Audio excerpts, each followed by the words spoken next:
For the Florida manatee, it is a state of emergency. As long as I can remember, manatees have been in trouble. For much of the 1970s and 80s, boat strikes were the most common cause of injury and death. Since 1974, the annual death rate has steadily increased just about every year. Yet unbelievably, Florida and the U.S. Fish and Wildlife Agency decided in 2017 that this warranted a delisting and removal of legal protection, making our beloved manatees more vulnerable to population collapse. Despite the fact that a majority of scientific peer reviewers felt that the move was premature from a biological standpoint. Despite disturbing trends that included significant habitat loss, U.S. Fish and Wildlife went ahead with this misguided decision. Now, in March 2021, a study was published showing that 55% or more than half of Florida manatees sampled had glyphosate, a commonly used herbicide, in their tissue. A revision of critical habitat was warranted, but the service never revised the manatee's critical habitat, which is not uncommon that the government doesn't do anything. Now, we all know a law is just words on paper, and without any funding and enforcement can be rendered useless. Nevertheless, as long as a few remained on the books, there's always potential use. Now there is none. Over the years, a newer, more insidious danger has come on the scene in two forms: red tide and cyanobacteria. Now, red tide is thought to be naturally occurring, but has become more frequent and deadly. In fact, in Florida, it's just about an annual event. While the public calls it red tide, it's actually called harmful algae blooms, or HABs, which occur when colonies of algae, which are just simple plants that live in the sea and freshwater, go out of control while producing toxic effects on people, fish, marine mammals, reptiles, and birds. Now, just what causes them to grow out of control is up for debate, though all the dumping of human sewage, oil, pesticides, and agriculture chemicals probably contributes to it. This is primarily the problem on the West Coast, but another danger awaits the manatees on the East Coast, and it's called cyanobacteria. Now, the East Coast is often overwhelmed with cyanobacteria, which is also called blue-green algae. And no, I don't know why we have multiple names for these things, probably just to confuse the public. Now, the cyanobacteria thrives on a recipe of nitrogen, phosphorus, and warm water. These are the chemicals found in fertilizer used in lawns and agriculture, which contribute to aquatic dead zones in coastal areas from runoff. Now, since Florida is warm year-round, the amount of fertilizer that ends up in the water is more than would be found in colder climates like New York or Canada. This means that the water is constantly being saturated with toxins. Now, added to all this is a huge phosphate mining industry which encompasses over 1 million acres that also leaks into our waterways. Now, no one really knows the extent of oil of runoff from mining laws and farms, but it's enough to cause almost yearly massive marine life die-off, which includes fish, sea turtles, sharks, dolphins, and manatees. Now, for humans that breathe in the air that surround a bloom, or touch the water, or even consume fish from the water, the consequences can be just as deadly. But for the manatees, it's a nightmare that just keeps on giving. Now, the cyanobacteria itself is deadly. Exposure for the manatee can come from breathing in the air near a bloom, swimming in all this toxic water, or eating vegetation grown in it. You'll know it when you see it and smell it in the water because it takes on a vile smell and a caustic shade of neon green. As if this toxic soup wasn't enough, the state also sprays herbicides in the aquatic vegetation. Among the plants deemed enemy of the state is hydrilla. Though seagrass is the main food source for manatees, they will eat hydrilla. Now, despite FWC and the companies they hire knowing all of this, they spray the poison on these plants anyway. This not only kills the plants, but is deadly for the manatees who eat them. Now the stage is set for the unprecedented crisis of 2021.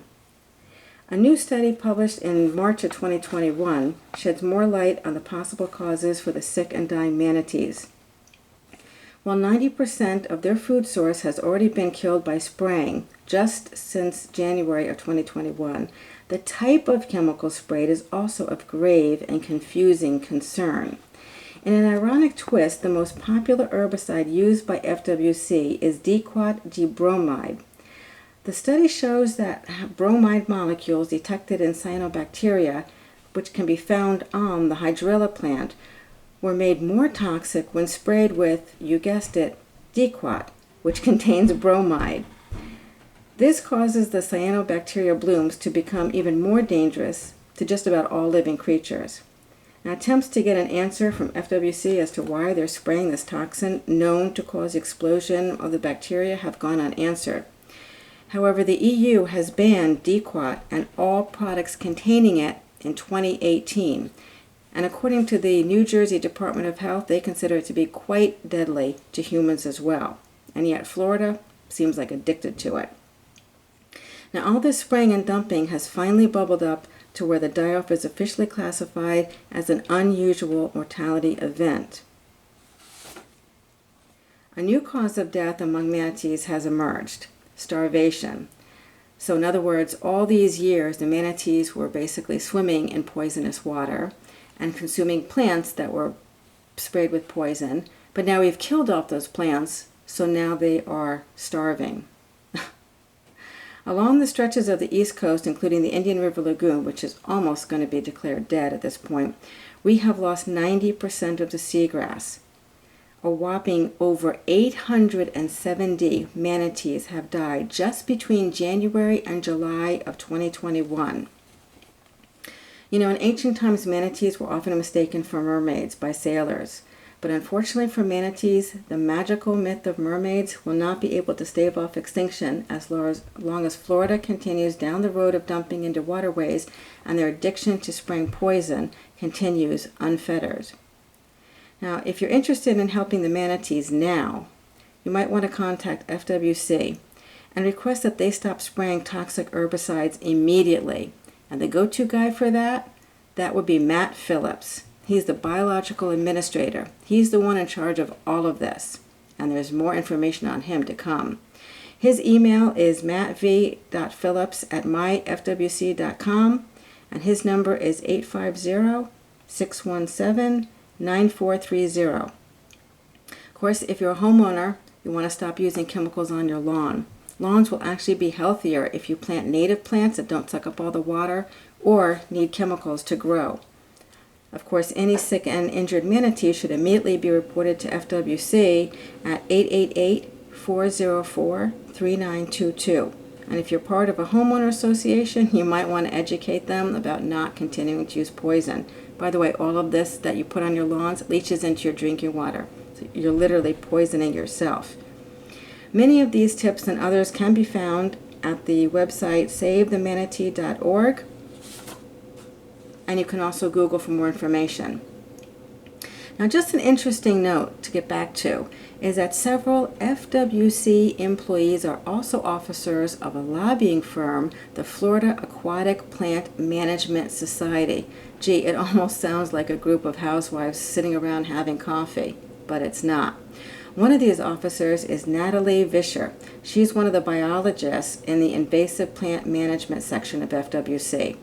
Another officer is Samantha Yuan. She does research and outreach for FWC, also in invasive plant management section. And then we have Matt Phillips, you know, the guy that runs the program for the FWC. Well, while he's working for FWC, he's also on the governmental affairs of this lobbying firm. Where does he find the time? Other notable board members would be Applied Aquatics Management and Syngenta. Now that name should ring a bell. According to financial tracking documents from the state of Florida, these contracts that Applied Aquatics has with FWC are worth millions. Yes, millions. And that's the type of money people will kill you for. Now you have a better idea of what's going on with the manatees, and maybe we can try to stop it.